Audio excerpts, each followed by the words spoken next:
Hello, we're going to build a computer. So we're going to put the CPU in. So you kind of put it on, and then if it doesn't go down, you go. Perfect. Right, now we're going to install the RAM.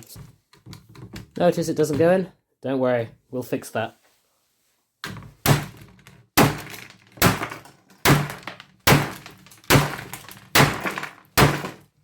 So look, they fit in perfectly. Now we're going to add the graphics card. Cool, yeah. Now everything's installed, you have to hit it.